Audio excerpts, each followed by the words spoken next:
같이 창세기 12장 1절 말씀 같이 한 마음으로 합독해 보도록 하겠습니다. 여호와께서 아브라함에게 이르시되 너는 너의 고향과 친척과 아버지 집을 떠나 내가 내게 보여줄 땅으로 가라. 오늘 하나님께서는 아브라함에게 찾아오셔서 어떠한 설명도 어떠한 이해도 시키지 않으시고 그냥 하나님은 말씀하십니다. 너는 떠나라 그리고 가라는 것입니다. 이 말씀이 아브라함이 받아들이기는 굉장히 힘든 말씀입니다. 그러나 우리는 잘 알고 있습니다. 아브라함은 그 말씀 그대로 받아들이고 본토 직접 아비 집을 그의 나이 75세에 떠나고 미지의 땅으로 달려갑니다. 이게 오늘 본문의 말씀이라는 것입니다. 그렇기 때문에 오늘 본문의 말씀은요, 하나님의 은혜가 아니고서는 해석이 안 된 사건이 본문의 사건이라는 것입니다. 본문의 말씀의 사건에 대해서 스데반 집사님은 사도행전에 보면 이렇게 설교를 합니다. 그가 아브라함이 예수 하나님을 만났던 사건에 대해서 이렇게 말합니다. 사도행전 7장 2절 말씀에 보면 스데반이 이르되 여러분 부형들이여 들으소서. 우리 조상 아브라함이 하란에 있기 전에 메소포타미아에 있었을 때 영광의 하나님이 그에게 보여 그랬습니다. 영광의 하나님 보인 거예요. 그 하나님을 보았기 때문에 그가 본토 직접 아비를 떠나서 믿음의 길을 갈 수 있었던 겁니다. 하나님을 봤어요. 그 하나님은 어떤 하나님입니까? 영광의 하나님을 본 겁니다. 그래서 아브라함의 삶은 완전히 송두리째 뒤집어진 거예요. 우리가 어떻게 변화가 됩니까? 우리가 어떻게 이 말씀이 믿어집니까? 이 말씀에 나의 삶이 변화가 되고 내가 회개가 되고요, 내가 기쁨을 찾게 되고요, 환경을 아무것도 변화가 되지 않는데 내 안에 넘치는 기쁨, 넘치는 감사, 넘치는 힘과 용기가 생겨납니까? 이유는 한 가지예요. 영광의 하나님을 배웠기 때문에 그렇습니다. 그 하나님과 만나면 여러분 세상이 두려울 게 없어져요. 하나님을 만나고 나면요, 최고로 겸손하고 싶고 최고로 예배드리고 싶고 더 섬기고 싶고 더 많이 수고하고 싶고 더 많이 주님을 사랑하고 싶은 마음이 넘쳐나는 것입니다. 그래서요, 그도 75세 여러분 120세 정도까지 살았기 때문에 그의 나이 중년에서 노년으로 가는 나이입니다. 중년에서 노년의 그 사이는 이성적이죠, 합리적이죠, 경험이 아주 많아요, 똑똑합니다, 분별력도 아주 좋습니다. 그렇게 대단한 아브라함이 모든 이성, 경험, 합리적인 논리를 다 뒤집고 압도적인 하나님의 은혜 그가 여러분 부복한 것입니다. 그가 엎드린 거예요. 하나님 날 찾아오신 거예요.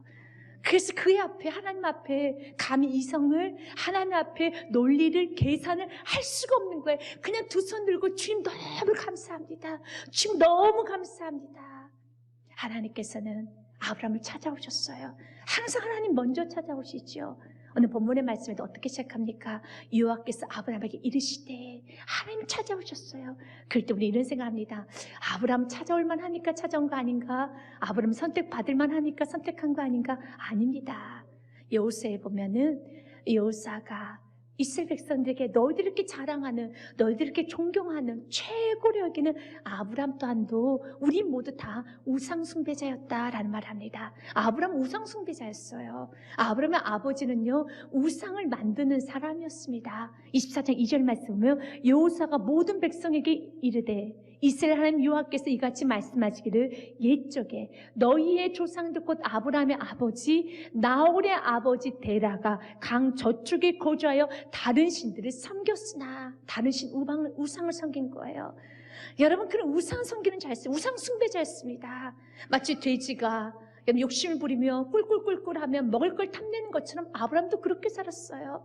우상 섬기고 살았습니다. 죄가 죄인 줄 모르고 살았습니다. 넷에 관심 없었습니다. 그렇게 살았어요. 그의 아버지는 우상을 만드는 자였었습니다. 그런데 그런 가정에서, 그런 세상에서 하나님은 아브라함을 불러주셨어요. 3절 말씀에 보니 그런 세상에서 내가 너희 조상 아브라함을 강 저쪽에서 이끌어내어, 아멘, 이 은혜가 저와 여러분에게 임한 거예요. 우리도 동일하게 우상숭배자였죠. 우리도 동일하게 죄가 죄인 줄 모르고요, 돼지가 꿀꿀꿀거리면서 욕심을 부리듯이 죄를 먹고 마시고 죄를 뒤엉켜 살았었습니다. 그랬던 우리를 아브라함을 이끌어내신 것처럼 우리를 이끌어내신 거예요.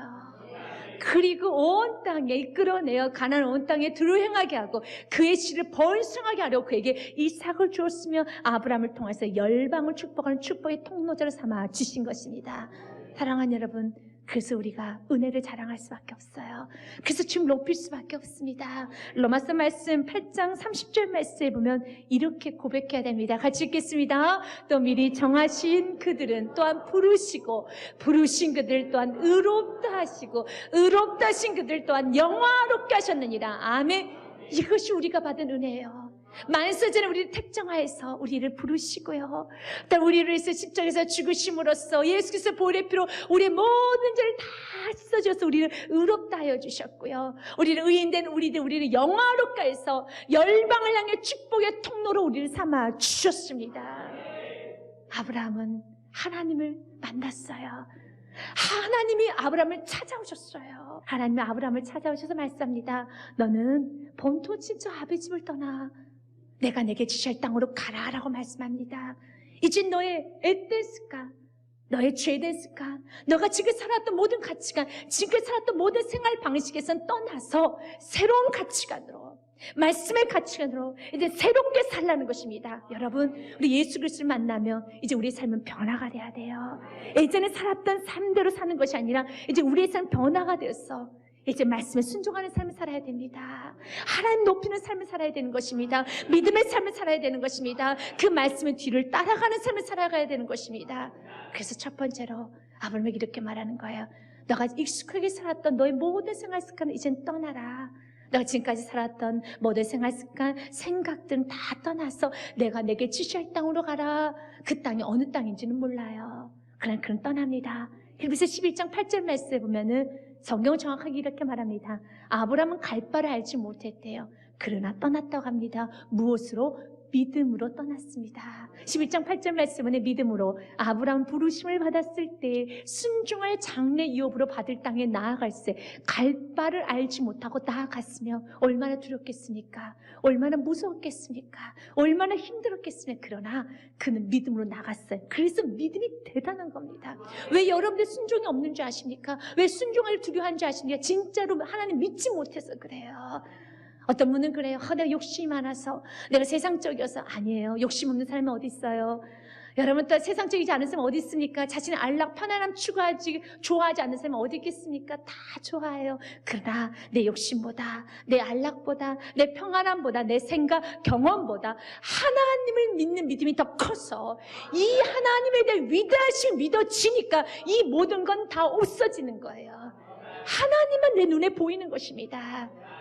그래서 여러분, 300년 전에 어떤 청교도인이 아브라함에 대해서 이렇게 말을 했었어요. 아브라함은 어디로 가야 될지는 몰랐다. 그는 확실히 그가 누구랑 같이 가는지 분명히 알았다라고 말합니다. 참 의미있지 않습니까? 아브라함은 어디로 가는지는 몰랐지만 누구와 가는지는 분명히 알았다. 맞아요. 여러분, 우리는 어디로 가는지 몰라요. 그래서 내일 일을 걱정하면 안 돼요. 내일 일은 안 몰라요. 우리는 모릅니다. 내일에 어떤 일이 펼쳐질지, 어디로 가야 될지 잘 몰라요. 그러나 우리가 확실히 아는 거, 주님이 나와 함께 하는 거, 내가 지금 누가 같이 가는 거 분명히 압니다. 그러나 그분과 같이 갈 때 여러분, 광야에도 길이 납니다. 왜냐하면 그분은 창조자시기 때문에. 또한 여러분, 사막에서도 꽃이 피어납니다. 그분은 주권자시기 때문에. 그래서 광야 같은 세상도 주님과 함께하면 너무 아름다워요. 아브라함이 욕심이 없어서, 아브라함이 성품이 좋아서 순종의 삶을 산 게 아니에요. 아브라함은 하나님을 만나고 난 후에 모든 것을 하나님의 속 안에 있다는 거, 하나님의 주권 아래 있다는 것을 알았기 때문에 그는 순종하기를 즐거워했어요. 기뻐했습니다. 오히려 하나님의 뜻이 무엇인가? 하나님, 주의 뜻대로 가기를 원합니다.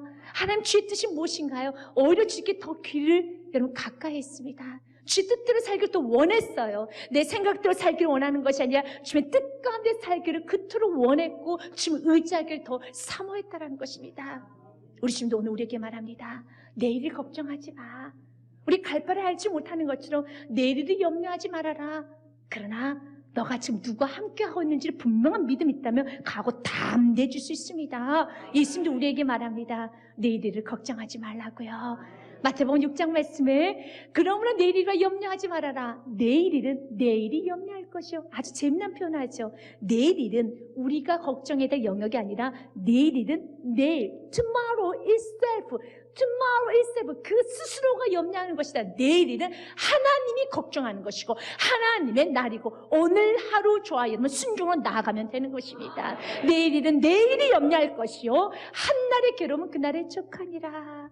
여러분, 인생의 무거운 짐은 다 주님께 맡기고 내일을 걱정하는 것이 아니라 어느 하루 아브라함처럼 순종을 다짐하시길 바라겠습니다. 이렇게 순종으로 나아갔던 아브라함에게 하나님은 아브라함을 향해서 이렇게 말합니다. 너는 나의 벗이야, 친구야 라는 말합니다. 야고보서 2장 말씀에 보면 아브라함에 대해서 이렇게 말하네요. 23절 말씀 같이 읽겠습니다. 이에 성경에 이른바 아브라함이 하나님을 믿으니 이것이 의로 여기셨다는 말씀이 이루어졌고 그는 하나님의 벗이라 칭함을 받았나니. 아멘. 하나님과 친구되어 같이 가는 겁니다. 최고의 드림팀이죠. 하나님과 친구인 거예요. 여러분, 하나님이 나의 친구일 때 그 하나님은 어떤 하나님입니까? 전능하신 하나님입니다. 능히 하지 못하실 일 없으신 능하신 하나님입니다. 그분이 나와 친구가 돼서 같이 한 걸음 한 걸음 나아가는 겁니다. 내일에 어려움도 있을 수 있어요. 내일에 큰 삶과 같은 문제가 있을 수 있어요. 하지만 큰 삶과 같은 문제도 어려움도 하나님과 맞짱뜰 때 하나님이 능히 이기실 수 있습니다. 그래서 하나님과 같이 가는 인생 최고의 드림팀이 되는 겁니다. 최고의 인생이라는 것입니다. 그런데 우리 하나님께서 넌 나의 친구야, 나와 같이 가자. 그건 너무 복이죠. 인생을 살아가면서도요, 여러분, 그런 친구 하나 있으면, 내 마음을 알아주는 친구, 항상 나와 든든하게 내 편에 서 있는 친구, 나에게 권면하시는 친구가 있는 건 참 복이죠. 여러분, 그런 친구 있습니까? 예수님 우리는 가졌잖아요. 우리 예수님께서는 여러분 알뜰한 유혹이 올 때 고개를 흔들흔들 걸면서 아닌데 거기 가지 마세요, 그만 화내세요, 그만하세요. 알뜰한 유혹이 올 때마다 우리 예수님은 고개를 흔들흔들 하면서 아니지, 아니지 말씀하지 않습니까? 우리 예수님 우리 구명조끼를 내주는 것이 아니라 예수 우리에게 생명을 내어주셔서 우리를 구원하여 주셨습니다. 그분과 친구 되는 것입니다. 여러분, 그 친구에게 여러분 처자 맡겨도 완벽합니다. 오히려 여러분의 손에 쥐고 있는 게 훨씬 더 불안해요. 여러분, 사랑하는 사람을 그분의 손에 맡기십시오. 사랑하는 자녀를, 사랑하는 처자를, 사랑하는 사람들 그분께 맡기십시오. 그런 친구가 바로 예수 그리스도이십니다. 예수 우리에게 말합니다. 오늘 아브라함은 인생은 내일을 알지 못하는 인생, 본토지자 아비집을 떠나서 익숙했던 75년간 살았던 지금 살았던 모든 삶을 떠나야 되는 것입니다. 외롭고 힘들 수도 있겠죠. 그러나 아브라함은 외롭지 않아요. 춥지 않아요. 힘들지 않아요. 왜냐하면 하나님과 친구 되어서 같이 나가기 때문에. 인생은 외로운 건 사실이에요. 춥고 힘든 건 사실입니다. 그러나 하나님과 벗삼고 살아가는 인생, 하나님과 교제하며 살아가는 인생, 춥지 않아요. 외롭지 않습니다. 그분이 나의 위로가 되어주시고요, 그분이 나의 힘이 되어주시고요, 그분이 나를 인도하여 주시고, 내가 어디로 가야 될지 모를 때 그분께서 나의 눈을 들어주시고 나의 발걸음 인도하여 주십니다. 아브라함은 하나님과 교제하는 인생이었어요. 하나님 같이 갔습니다. 그래서 창세기 13장 말씀에 보면은 아브람과 롯이 땅을 결정해야 되는 그런 사건이 있었습니다. 소유가 너무 많아져가지고 같이 살 수가 없습니다. 그때 아브람이 말하네, 너가 먼저 땅을 선택하여라 라고 말합니다. 그때 롯은 선택을 하죠.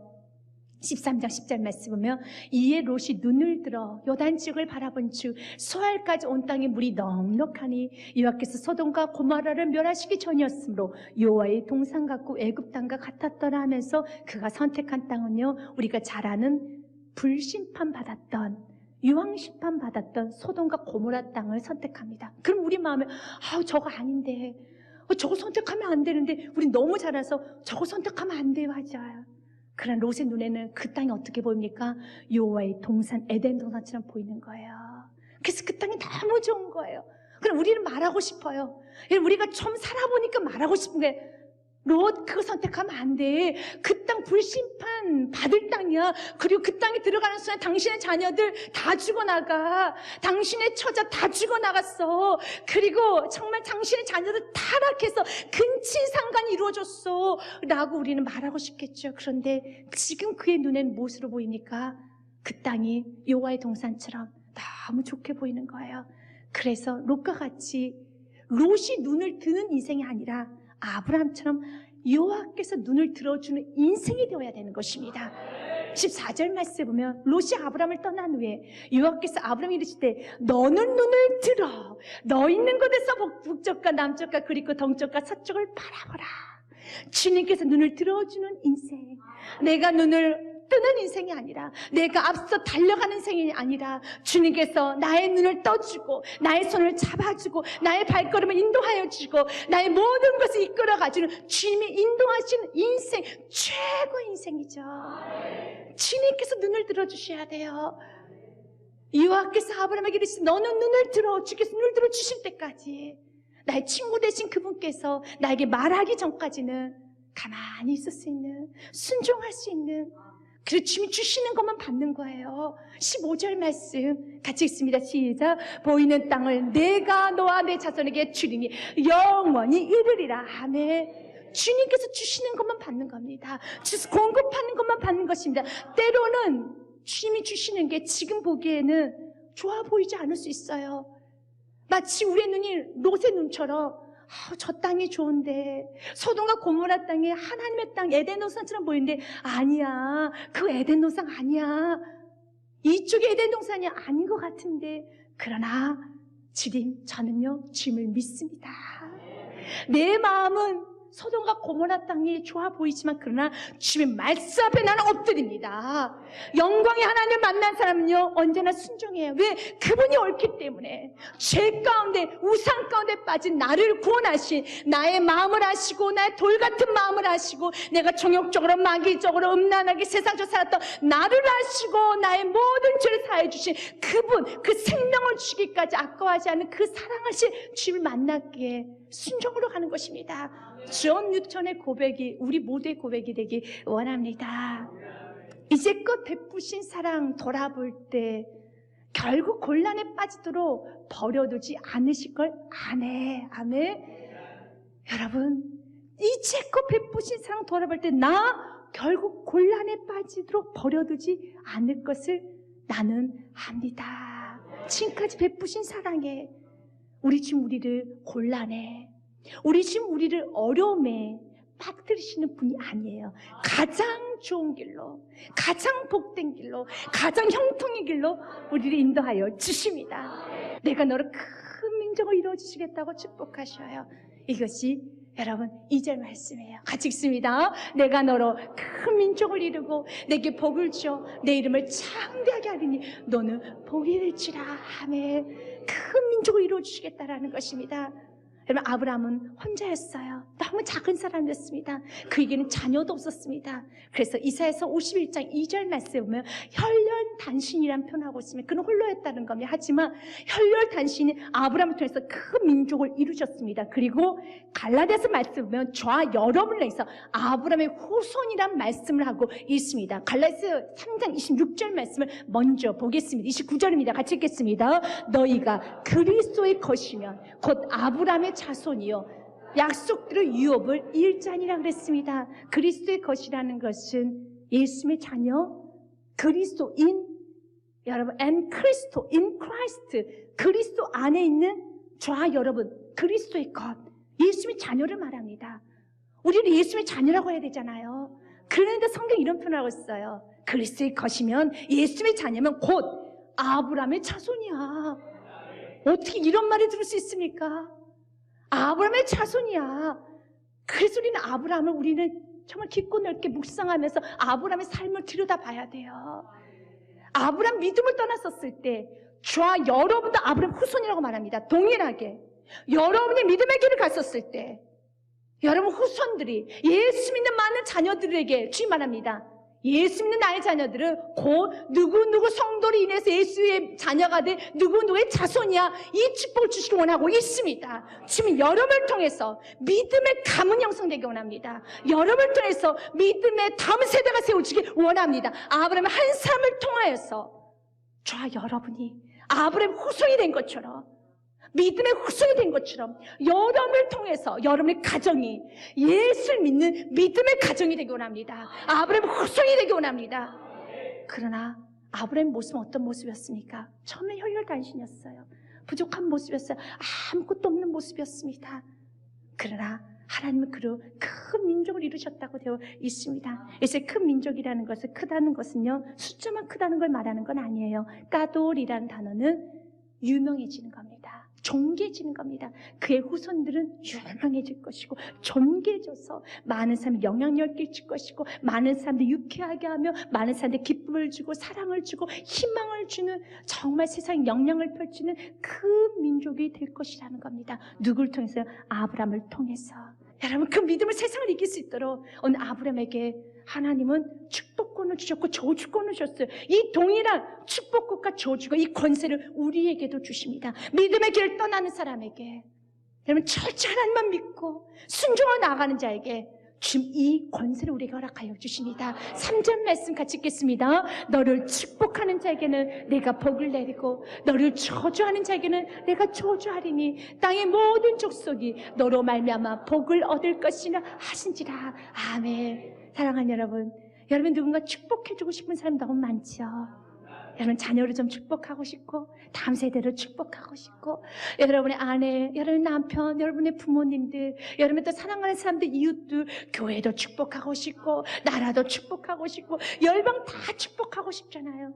근데 우리 안에 또 이런 생각이 들어요. 축복은 하고 싶은데 내가 내 자녀 축복한다고 해서, 내가 나라를 축복해준다고 해서 내 축복이 영향력이 있을까? 효과가 있을까? 그런 생각을 하죠. 여러분, 축복은 오직 주님께로부터 옵니다. 축복은 유명한 사람들에게 오는 게 아니에요. 축복은 오직 주님으로부터만 오기 때문에 여러분들이 아브라함의 길을 가면은 여러분을 축복하는 사람 모두 다 축복받습니다.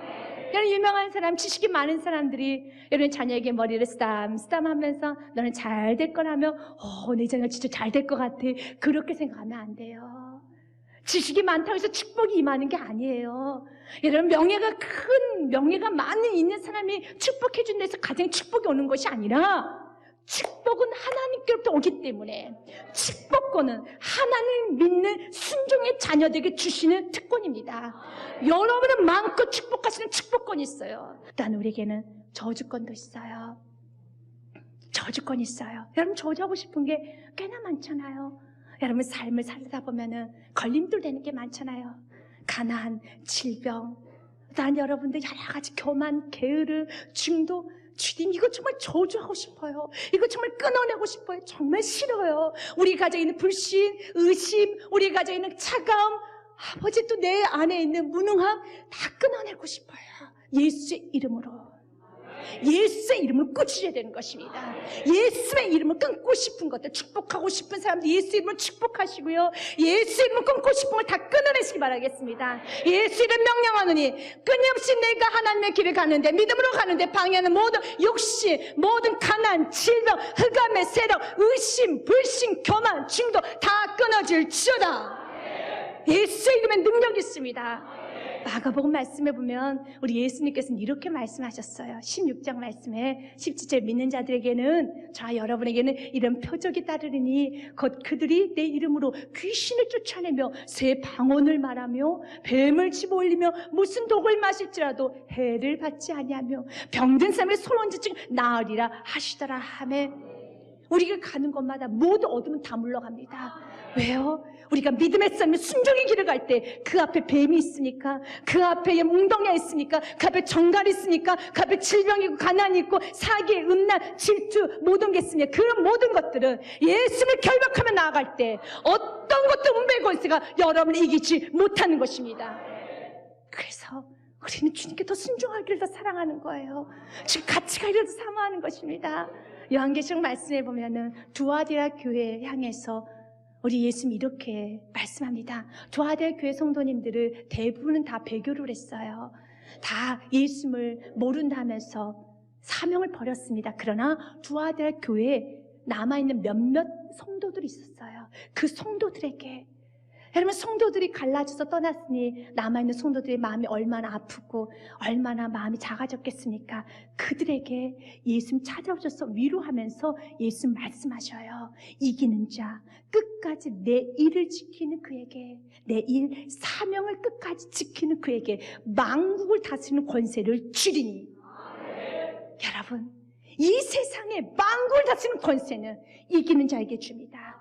끝까지 사명 붙들고 나아가는 자에게 줍니다. 그 권세가 어떤 권세냐? 철장 권세예요. 27절 말씀 같이 읽겠습니다. 그가 철장을 가지고 그들을 다스려 질그릇을 깨뜨릴 것 같이 하리라. 나도 내 아버지께서 받은 것이 그러하니라. 아멘. 예수님께서 이 땅에서는 하나님께서 받은 철장 권세를 가지고 악한 어둠의 세력을 다 결박했고요, 귀신을 쫓아냈었고요, 질병을 쫓아냈었고요, 죽은 자를 살렸었고요, 모든 기적과 이적을 행했었으며 예수님께서 복음을 전파했습니다. 누구부터 받아서요? 하나님부터 받은 그 권세를 가지고 다 행하셨어요. 근데 그 권세를, 예수님이 하나님부터 받았던 그 권세를 28절 말씀에 보면 우리에게 주시겠다 말씀합니다. 같이 읽습니다. 시작. 내가 또 그에게 새벽별을 주리라 하네. 여기서 새벽별이 누굽니까? 예수 그리스도. 우리에게 새벽별, 예수께서 우리에게 주시겠다는 겁니다. 그래서 예수의 이름으로 축복하면 축복을 받고, 예수의 이름으로 지혜에게 가는데 방해하는 모든 걸 결박할 때, 철장 권세를 가지고 결박할 때 모든 것이 다 깨뜨려지는 것입니다. 생명의 말